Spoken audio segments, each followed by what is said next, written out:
Alright, hey guys, and welcome back to another AP Physics C video. Today we're going to be doing the electric field from a non-conducting sphere with radius big R, volume charge density rho as a function of R is equal to rho naught R.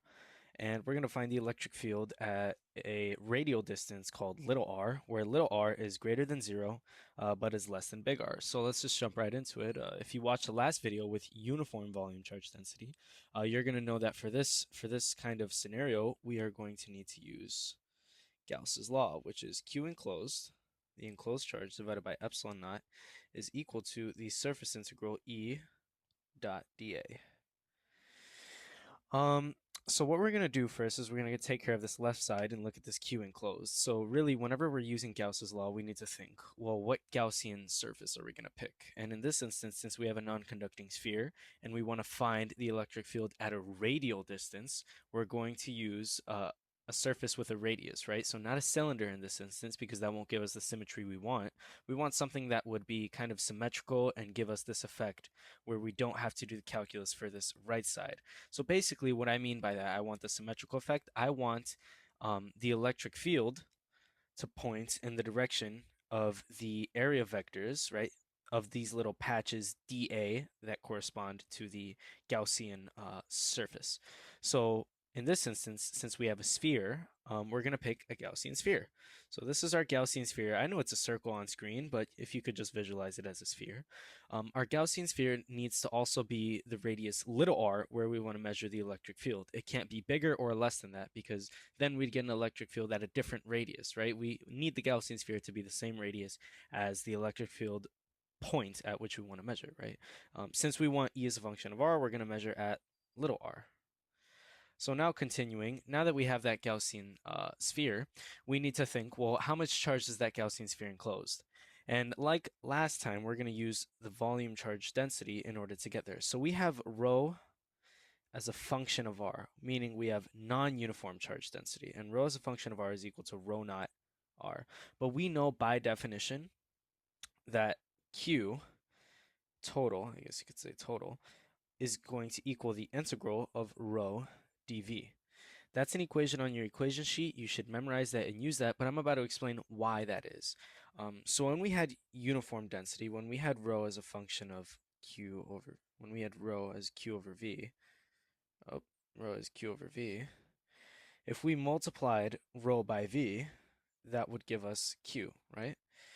So the way we use calculus in order to find this Q total, well, now we're saying, well, what if we visualize all of these little volumes dV, right? Where d is like the infinitely small change in V, the volume, and we multiply by rho. Well, if I take rho at a specific infinitesimal volume dV that corresponds to an infinitesimal radius dr, it can be considered so tiny that the change in density is not appreciable. Therefore, it has uniform density, and rho times dV is going to equal dq. So if I integrate both sides, and guess what happens? If I integrate dq, that'll just get me q total. And then I get integral rho dV is equal to q total. But that's how you get to that equation. That's a little bit of an extra thing. Oops. So now from here, we're going to derive our Q total or our Q enclosed, because the Q total is really Q enclosed. It just depends on our integration bounds. So let's put our integration bounds. We want to integrate rho from 0, and we want to go to r, little r that is, because we don't want the total charge of the sphere. We don't want all of this. No, we just want the enclosed charge, right? The enclosed charge here that I'm drawing out. And that lasts from r equals 0 to, well, r equals little r. And that's why these are our bounds, right? So now I have the integral from 0 to r, and rho as a function of r. I'm going to put that here. Rho as a function of r dv. And since I'm summing up all of these little dv's, well, I have to think on this right side. I'll move this. On this right side, right, I'm going to put volume as a function of radius. So volume as a function of radius is equal to 4/3 pi r to the third. So now if I take dv dr, what does that get me? If I take the derivative of volume as a function of radius, I get 4 pi r squared. If I multiply dr to the other side, I get dv equals 4 pi r squared dr. Now I can sub that in for my dv over here. Now I'll integrate 0 to r. Rho as a function of r was rho naught r times, and what was our dv? It was 4 pi r squared dr. Right, now this looks like an integral that I can actually do because r is my variable, rho naught and 4 and pi are all constants. So I'll just take out the constants. I should say 4 pi, what was it? Rho naught, integral from 0 to r, 0 to little r to the third dr. And now this is looking like a more tangible integral that we can actually compute. So I'm going to move this little, oops. If I could, sorry guys, this isn't working with me. Okay, if I could move this over here. Now I'm going to compute the right side of this integral. I'm going to get 4 pi rho naught, and this will become r to the fourth over 4 from 0 to r, because that's how integration works. Now 4 pi rho naught, I'll just pull out 4, which is a constant, and this will become little r to the fourth minus 0 to the fourth. 0 to the fourth is 0, so this on the left side, the 4 will cancel. I get pi, I get rho naught pi, little r to the fourth is equal to q enclosed, right? So now I have something I can sub in for Gauss's law on my left side. But now let's actually put this into Gauss's law. So this was our q enclosed, pi r to the fourth, divided by epsilon naught is equal to, what was the right side of the integral? Surface integral E dot dA. So now that we have E dot dA, what we're going to do is we're going to do that same process like we've been doing, and we're going to think, well, at every single point, we know that the enclosed charge will act sort of like a point charge, even if it doesn't have uniform charge density, so long as it's being enclosed. The total charge will act like a point charge. Therefore, the electric field will radiate outwards, right? Kind of like this. This is my E. But what do I also know? That the Gaussian sphere, right, at these little dAs, I'll mark that in red. Here, I'll zoom in. At these little dAs, the area vector, which I'll call this dA just with the area, will also point in the same direction as the electric field, right? Because these are both radiating outwards, right? Since this one will be perpendicular to the surface, it'll radiate outwards.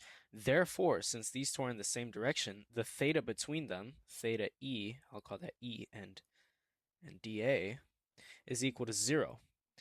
So therefore, when I come down here with that dot product, the right side of this integral will become E dA cosine of 0, because for all little dAs and the E that corresponds to all of those little dAs, the cosine of the theta between the two will be 0. And since it's 1, like I've been doing this entire time, we're going to cut that out. Oops, I'll just rewrite A. And you might be wondering, well, wouldn't the E be different for all of those little dAs? Actually, no, because so long as you're at that radial distance r, the E will be the same, because remember, we're trying to find E as a function of r. So long as you're at a radius, right, the electric field will be the same, because you're not in Cartesian coordinates. No, you're not at a different x or y. You're at the same xy because you're at a radius, right? The distance from this point to this point is the same as the distance from this point to that point. So therefore, the electric field is the same. And knowing that the electric field is the same at all of those points, well, I can pull constants out of my integral, and this becomes the surface integral dA. And if you remember correctly, the surface integral dA is just surface area of the Gaussian surface that we picked. So now I'll bring this right side down, and this will be rho naught pi r to the fourth over epsilon naught. And now I know the surface area of a sphere, of the Gaussian sphere, has to be, well, let's think about it. What was the surface area of the Gauss? Oh, it's 4 pi, and we're going to do little r squared, because remember, this is the surface area of the Gaussian sphere, not the actual sphere, right? Rho naught pi r to the fourth over epsilon naught. I see r on both sides, so I'll divide by r squared, right? Divide by r squared. So that will cancel here, and I'll actually cancel pi on both sides. Now I get 4e is equal to rho naught, and now r to the fourth divided by r squared is r squared over e naught.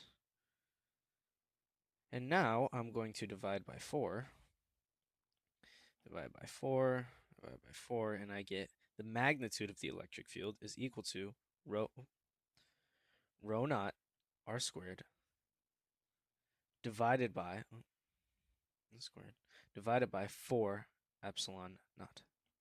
And that is your final derived equation. We're not going to express it in terms of k because if there's no pi, it's going to be a little bit more complicated to do that. But yeah, I hope this video helped you guys. This is just one of the simple charge distributions. They could give you rho over r, they could give you rho r squared, they could give you a magnitude of different things. A multitude, I mean. So just be ready for anything, and if you need to revisit this derivation, go for it. But I hope this helped you guys, and I'll see you guys in the next video.